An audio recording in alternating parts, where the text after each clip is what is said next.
கிறிஸ்துவுக்குள் அன்பானவர்களே, பிலிப்பியர் 3ஆம் அதிகாரத்தினுடைய 10வது வசனம் வாசிக்கும்போது இப்படியாய் சொல்லப்பட்டிருக்கிறது. இப்படி நான் அவரையும் அவருடைய உயிர்த்தெழுதலின் வல்லமையும் அவருடைய பாடுகளின் ஐக்கியத்தையும் அறிவதற்கும் அவருடைய மரணத்துக்கொப்பான மரணத்திற்குள்ளாகி எப்படியாயினும் நான் மரித்தோரிலிருந்து உயிரோடு எழுந்திருப்பதற்கு தகுதியாகும்படிக்கு என்று சொல்லுகிறதான ஒரு அழகான வேத வசனத்தை நாம் இந்த இடத்துல வாசிக்கிறோம்.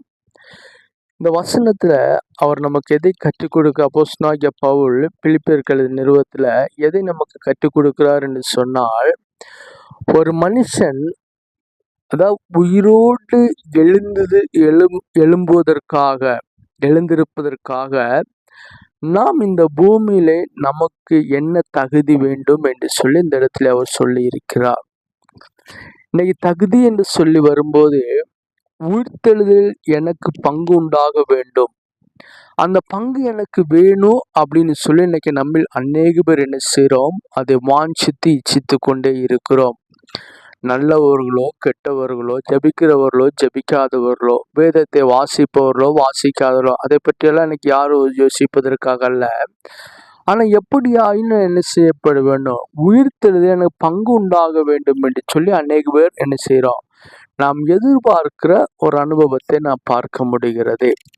அப்ப இந்த உயிர்த்தெழுதல் பங்கு எனக்கு எப்படி, எனக்கு தகுதியா உயிர்த்தெழுதல் பங்கா இருக்கணும் அப்படின்னு சொன்னா, எனக்கு தகுதி என்ன அப்படின்னு சொன்னா, அப்போஸ்தலனாகிய பவுல் என்ன சொல்றாருன்னு சொன்னா, அவருக்காக எல்லாவற்றையும் நஷ்டமென்று விட்டேன், குப்பையுமாக நான் எண்ணுகிறேன் என்று சொல்லி அவர் சொல்றதை பார்க்கிறோம்.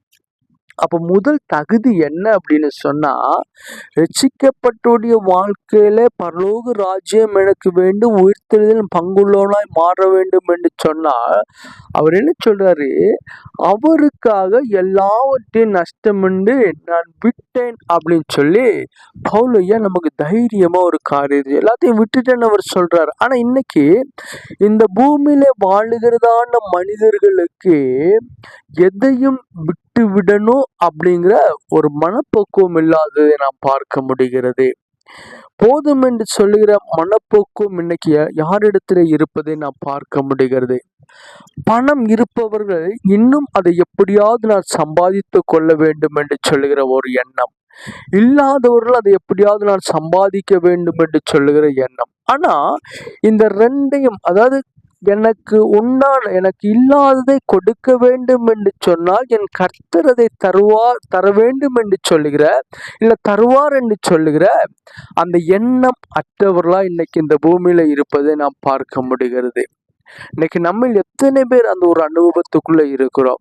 எனக்கு பரலோகம் வேணும் என்று சொல்லி நாம் வாஞ்சிக்கிறோம், உயிர்த்தெழுதல் எனக்கு பங்கு வேணும் என்று சொல்லி வாஞ்சிக்கிற நமக்குள்ள இன்னைக்கு எதையாவது விட்டுவிட வேணும், அதாவது தெய்வத்துக்கு பிரியமில்லாத காரியம் நாம் விட்டுவிட வேணும் அப்படின்னு சொல்லி நாம் யாராவது யோசிப்பது உண்டா? அந்த யோசனை இன்னைக்கு 99% பேர் இடத்துல இன்னைக்கு பார்ப்பதே கிடையாது. ஒரு சில பேர் இருக்கிறாங்க, ஆண்டவருக்காக எல்லாவற்றையும் விட்டு ஊழியம் செய்வர்களும் இருப்பது உண்டு. ஆனா ஆண்டவர் பேர்ல இன்னைக்கு சம்பாதிப்பவர்களும் இந்த பூமியில இருப்பதைத்தான் நாம் பார்த்து கொண்டு இருக்கிறோம். சம்பாதிப்பதை உண்மையாய் ஊழியத்துக்கு செலவு செய்பவர்கள் உண்டு, சம்பாதிப்பதை தனக்கும் தன் தலைமுறைகளுக்கும் சேர்த்து கொள்ளுவர்கள் இன்னைக்கு நம்ம பார்க்கிறோம். அப்படிப்பட்டவர் யாருமே உயிர்த்தெழுதல் தகுதி நமக்கு இல்லை என்பதை நான் மறந்து விடவே கூடாது. கர்த்தருடைய சமூகத்துல இருக்கிற நம்ம அவர் என்ன சொல்றாரு அப்படின்னு சொன்னா, நான் லாபமா இருக்கிற, இன்னும் அதுல 8வது வசனத்தை வாசிக்கும் போது இருக்கும், அது மாத்திரமல்ல என் கர்த்தராகிய கிறிஸ்து இயேசுவை அறிகிற அறிவின் மேன்மைக்காக எல்லாவற்றையும் நான் என்ன செய்து கொண்டிருக்கிறேன், நஷ்டம் என்று சொல்லி நான் எண்ணிக்கொண்டிருக்கிறேன். அப்ப கிறிஸ்துவை அறிகிற அந்த அறிவுக்காக நான் நஷ்டப்படுகிறேன். இன்னைக்கு கிறிஸ்துவை அறிகிற அறிவு எனக்கு நஷ்டப்பட்டால்தான் எனக்கு கிடைக்க வேண்டும் என்று சொன்னால், அந்த அறிவு எனக்கு தேவையில்லை என்று சொல்லிதான் இன்னைக்கு ஒரு கூட்ட ஜனம் என்ன செய்றாங்க, இன்னைக்கு அதாவது தெய்வத்தை மறுதலித்து ஓடிக்கொண்டிருக்கிறதான ஒரு அனுபவத்தை நம்ம பார்க்கிறோம். இதை கேட்கிறேன் அன்பானவர்களே, நம்முடைய தகுதியை நாம் என்ன செய்யப்பட வேண்டும், உறுதிப்படுத்தி கொள்ள வேண்டும். உயிர்த்தெழுதலில் பங்குள்ளவர்களாக நான் தீர வேண்டும் என்று சொன்னார். நான் உயிர்த்தெழுதல் எனக்கு தகுதி எனக்கு வேண்டும் என்று சொன்னால், என்னுடைய வாழ்க்கையிலும் நம்முடைய வாழ்க்கையிலும் எது இருக்க வேண்டும்? என் கிறிஸ்துவுக்காக எல்லாவற்றையும் நான் விட்டு அவரை மாத்திரம் என்ன செய்வேன்?